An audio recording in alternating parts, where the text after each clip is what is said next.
नमस्कार मित्रो, जय शिवराय. मी महालक्ष्मी ऑटोचा ओनर विनायक गद्रे. आज पुन्हा एकदा आपण पाहणार आहोत टाटा नेक्सॉन. BS6 गाडी आहे. ही फेज 1 2022 मॉडेल आहे.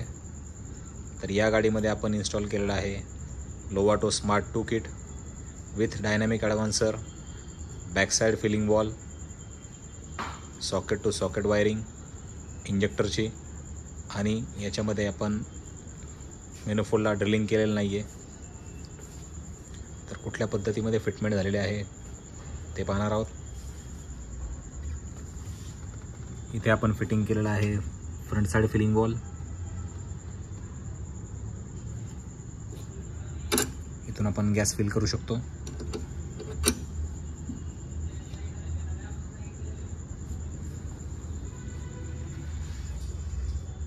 इथे आपण फिटमेंट केलेला आहे लोवाटोचा सिंगल स्टेज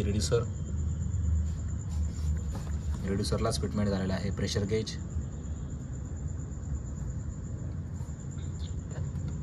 इथे फिटिंग झालेला आहे लोवाटोचा गॅस फिल्टर.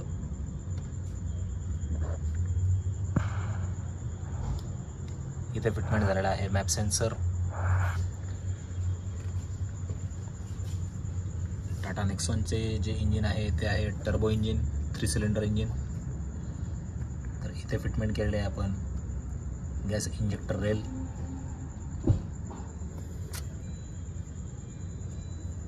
हे आपण पाहू शकता. इथे आपण मेनोफोल्डला ड्रिलिंग केलेलं नाही आहे. गॅसचा जो सप्लाय आहे तो सॉकेट थ्रूच झालेला आहे.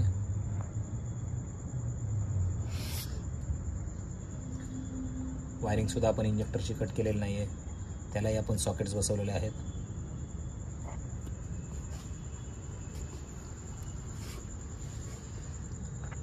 इथे फिटिंग झालेला आहे लोवाटोचा स्मार्ट 2 48 पिन ECU. आहे याचा कॅलिब्रेशन पोर्ट. या गाडीमध्ये आपण डायनॅमिक ॲडव्हान्सर फिटमेंट केलेला आहे. हा आहे युरोप गॅस कंपनीचा 3D डायनॅमिक ॲडव्हान्सर.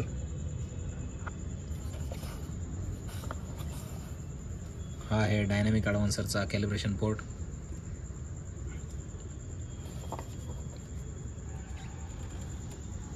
ही गाडी जी आहे ती आपल्याकडे लातूरहून फिटिंगसाठी आलेली आहे. MH24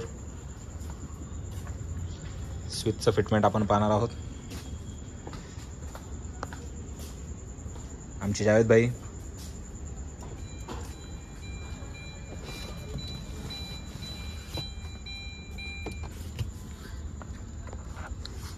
हे आहे याचं चेंज ओव्हर स्विच.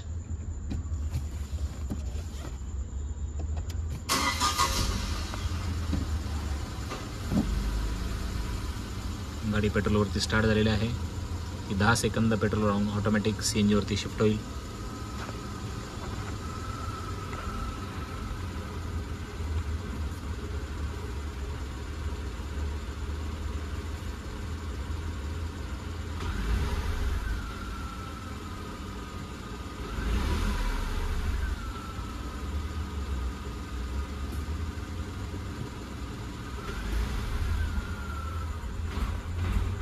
ही गाडी CNG वरती शिफ्ट झालेली आहे. हे आहे याचं लेवल इंडिकेशन. मॅन्युअल ट्रान्समिशन आहे गाडी ही.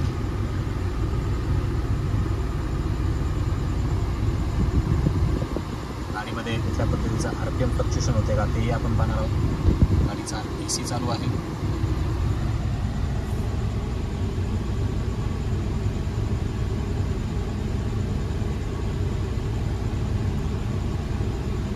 फ्लक्च्युएशन नाही आहे कुठल्या पद्धतीच्या गाडीमध्ये. या गाडीमध्ये आपण सिलेंडर जो बसवलेला आहे तो 12 किलोचा सिलेंडर बसवलेला आहे, 60 लिटर.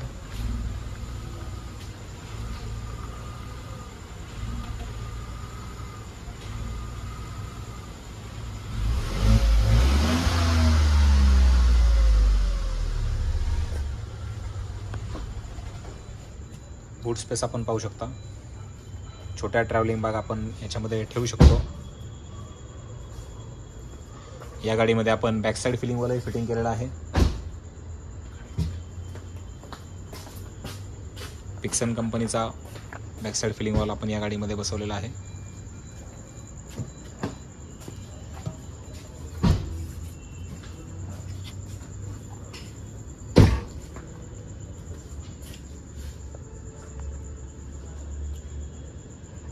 हा आहे बॅक फिलिंग बॉल.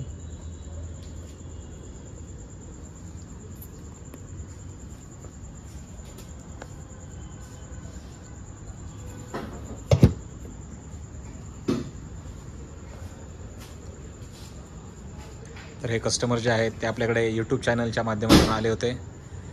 त्यांनी आपले व्हिडिओज पाहिले होते आणि कस्टमरचे त्यांनी रिव्ह्यू आपल्याला मागितले होते की सर खरंच मला विचारायचं आहे कस्टमरला की काय गाडीचा परफॉर्मन्स आहे.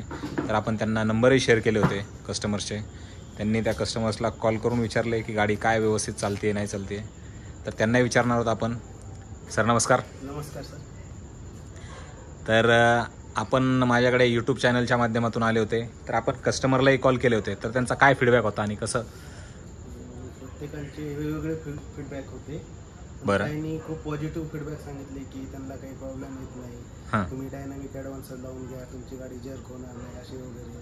बरं. आणि थोडी माहिती सांगितली. आता ॲव्हरेज वगैरे सांगितलं 50% त्यांचं ॲव्हरेज वाढलेलं आहे म्हणून. बरं. त्यामुळे घेऊन आलो मी गाडी. बरं ठीक आहे. गाडीची फिटमेंट जी आहे ती आपली पूर्ण झालेली आहे. तर आपण एक कस्टमरला ट्रायलही देणार आहोत की तुम्ही चालवून बघा गाडी कुठल्या पद्धतीमध्ये चालते आहे. तर आपण तिची ट्रायलही घेणार आहोत.